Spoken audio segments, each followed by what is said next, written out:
E é aí que entra. Hoje em dia, o conceito de outbound ele já é um conceito muito mais consolidado no mercado.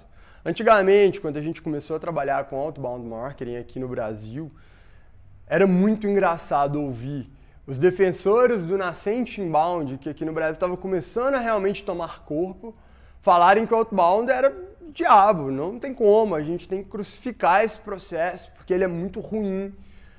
Ele é o processo antigo, ele é a maneira antiga de se prospectar, de tentar se vender.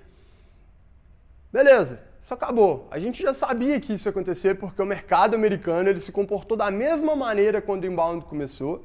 E com a repaginação, a reformulação, renovação do outbound, eles começaram a entender que existia uma saturação do inbound, que o outbound também teria isso, mas que era um caminho viável.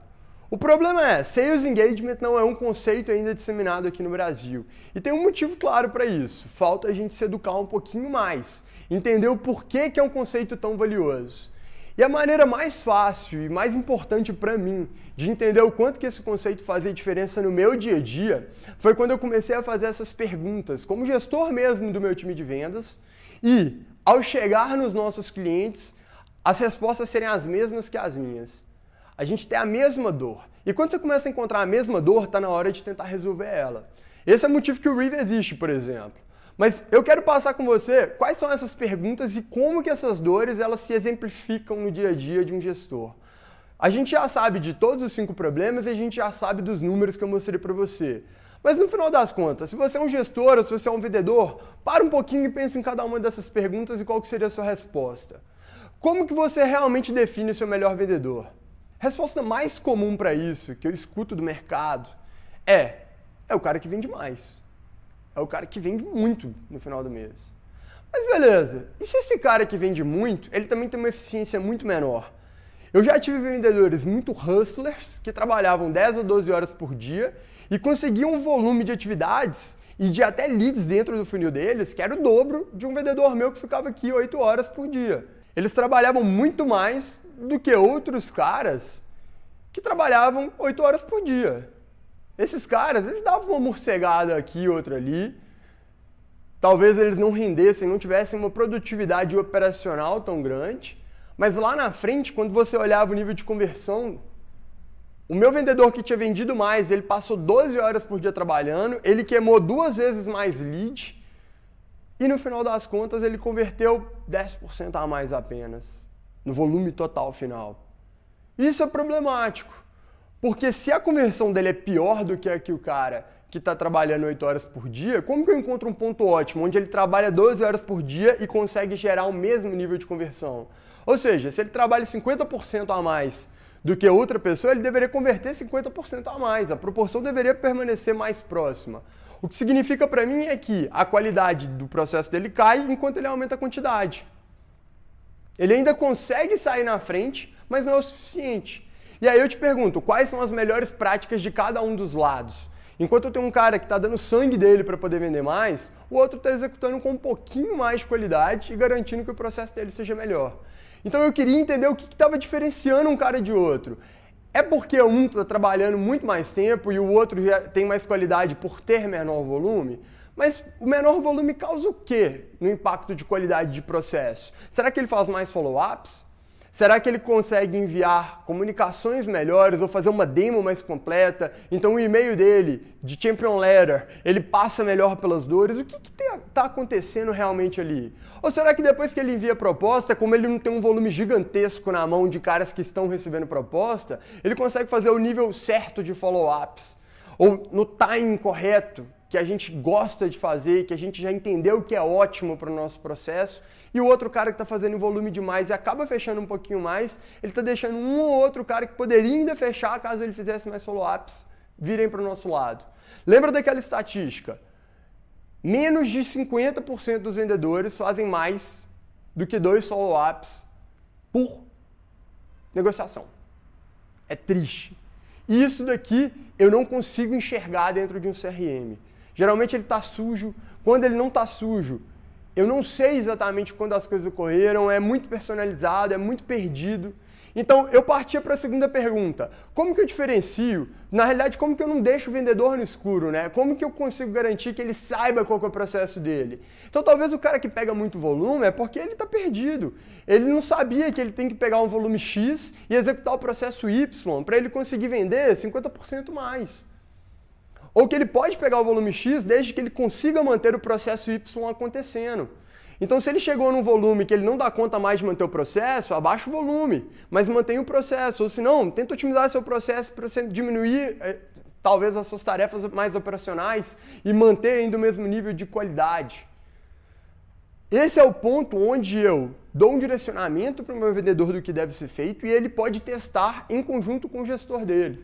E aí eu consigo encontrar melhorias naturais dentro do processo. Depois disso, como que eu gerencio o desempenho do meu vendedor? Então, no final das contas, como que eu vou trabalhar com o desempenho dele no dia a dia? Eu sei quantos deals que ele tem na mão, mas eu sei se esses caras estão realmente engajados ou não. Qual que é a etapa que eles estão? Então, muita gente tem a etapa de proposta enviada lá dentro do CRM, do seu pipeline. Ok, proposta enviada. O que acontece ali? É justamente isso que a gente quer responder. Depois que eu envio a proposta, será que de todos os 20 deals que estão no pipeline do meu mesmo vendedor, tem algum cara que acabou de receber proposta? Será que ele já fez 5 follow-ups com um desses caras? 8 follow-ups? No seu CRM, você vai ter que entrar em deal por deal para fazer esse levantamento. Se você tem uma ferramenta de Sales Engagement, você tem um fluxo de follow-up pós-envio de proposta, onde você entende quantos caras existem em quantas etapas. Ah, eu tenho 22 etapas de follow-up de proposta, Vinícius. Ótimo! Você vai saber quantos caras estão ativos naquela etapa. Você tem como filtrar por quais são esses contatos. Você tem como saber quem está mais quente, quem está esfriando. Será que não vale a pena usar o networking de um dos founders da empresa ou de um dos nossos investidores? Ou tentar ativar um colega de trabalho de outra empresa para ver se ele consegue garantir uma resposta para a gente? Ou quem que era o champion nosso na negociação? Por que ele não apareceu? Será que a gente tem um influenciador legal que a gente consegue conectar? Tudo isso acontece aqui. E você não gerencia isso hoje em dia. Infelizmente, você não tem visibilidade sobre isso. Você só vai ter quando você tiver o processo correto nas mãos. Outro ponto, como que eu replico as melhores práticas? É muito comum você fazer um role-playing com seu time e perceber que o seu melhor vendedor, ele apresenta a proposta falando sobre algum outro ponto de vista diferente. Ele tem um viés ou ele tem uma técnica no momento do fechamento que é diferente. Aí você vira e fala, beleza, é isso. Encontrei a bala de prata do meu processo, vou ensinar para todo mundo e todo mundo vai vender, 30% a mais do que está vendendo hoje, que é o que esse cara, que é o melhor performer do meu time, vende. Infelizmente isso não acontece. Por que não acontece? Porque ele usa essa técnica ela é aliada a um follow-up mais curto ou a um e-mail onde ele garante uma evangelização maior dentro do que ele já distribuiu de conteúdo ao longo do funil, passando com contato com o lead. Ele vai trabalhar uma comunicação mais agressiva em alguns momentos, uma comunicação passiva-agressiva para garantir um fechamento mais rápido. Ele vai saber trabalhar com pontos de urgência, ou ele qualificou melhor, ou ele fechou melhor a porta aqui ou ali. E cada caso é um caso. Muita coisa você não pega no role-playing, algumas coisas você vai conseguir pegar, mas, no final das contas, quando se trata de estrutura de processo e de como que ele operacionaliza, é impossível saber. E aí entram dois problemas. Se você não tem ligações gravadas do seu time, você tem que acompanhar o seu time dentro desse processo.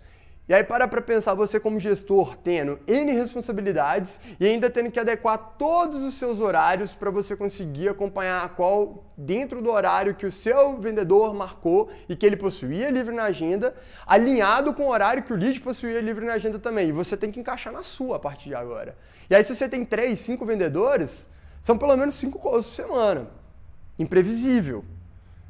Começa a ficar complexo e você não consegue replicar aquilo que você está fazendo. Beleza, eu escutei uma call, foi sensacional, foi muito legal. E agora? Repete o que esse cara falou para mim.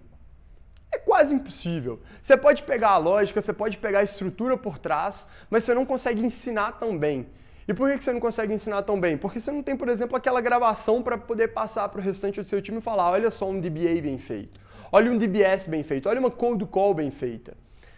Mais do que isso, olha só, esse closer do nosso time, esse hunter, eles estão usando essa estrutura de template ou eles estão entrando em uma segunda cold call logo depois da primeira tentativa de cold call, sei lá, 24 horas depois.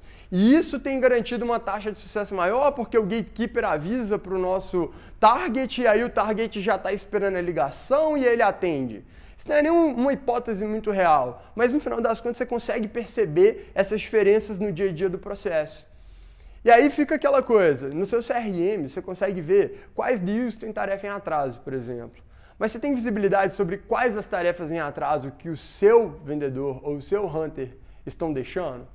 Quantas tarefas em atraso eles têm, você sabe. Mas em qual momento, em qual fluxo? Isso é outra coisa que você não consegue replicar. O cara que está deixando tudo em dia, pode ser que ele deixe em dia e aí você, sei lá, para na sexta-feira e olha, ou para no final do dia e olha. Dentro de uma ferramenta de Sales Engagement, você tem esse feedback em tempo real e realmente uma das coisas que você vai ter é, você consegue olhar, comparar todo o desempenho, seja operacional, seja o desempenho final de conversão de cada um dos vendedores do seu time. Por fim, como que eu vou identificar esses comportamentos? Como eu vou identificar um padrão de comportamento? Eu acho que esse é um dos pontos mais cruciais. Padrões de comportamento, eles podem ser replicáveis, então eu volto para o ponto anterior.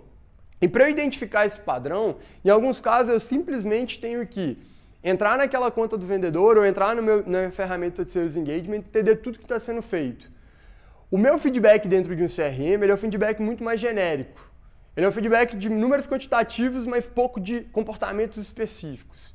E eu não consigo definir exatamente o que ele está fazendo ou o que ele estava mudando por fazer. Então vamos supor, eu tenho aqui um fluxo de follow-up de proposta de novo, e aí eu estou testando com contatos espaçados de 2 em 2 dias. Ou seja, eu mandei a proposta hoje e marquei de pegar um feedback na sexta que vem. A partir da sexta, se eu não conseguir uma resposta final, ou eu tomei um no-show, ou o meu lead tinha prometido mandar um e-mail, ou me ligar e não ligou, eu faço o primeiro follow-up e entro de 2 em 2 dias e vou fazer novos follow-ups.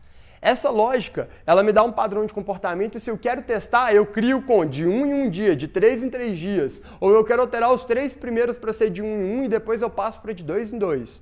Eu consigo criar um novo fluxo, testar e ver os ratings de cada um. E aí eu identifico qual padrão de comportamento possui um melhor desempenho. E aí eu replico as melhores práticas.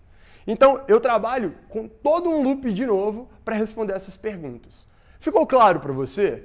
Eu acho que se você gere um time de vendas hoje, então se você está gerindo esse time, o processo de gestão ele é muito mais trabalhoso quando você não tem esse tipo de transparência.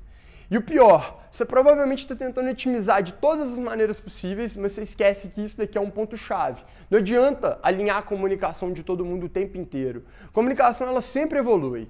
Daqui a pouco seu concorrente está copiando algo que você fala, a sua ferramenta evolui e você quer falar de uma maneira diferente, ou lidar com um viés diferente que uma funcionalidade nova consegue atacar e por aí vai. Não adianta. O que você precisa é entender qual que é a estrutura ideal. Se você entende a estrutura ideal, a comunicação é otimizada e você gera ganhos pequenos em escala. Mas isso daqui te garante que todo mundo que acabou de começar no processo siga a mesma lógica operacional. E seguir a mesma lógica operacional com um treinamento básico de comunicação garante um ramp-up muito mais eficiente e eficaz. Ficou claro? Então fechado.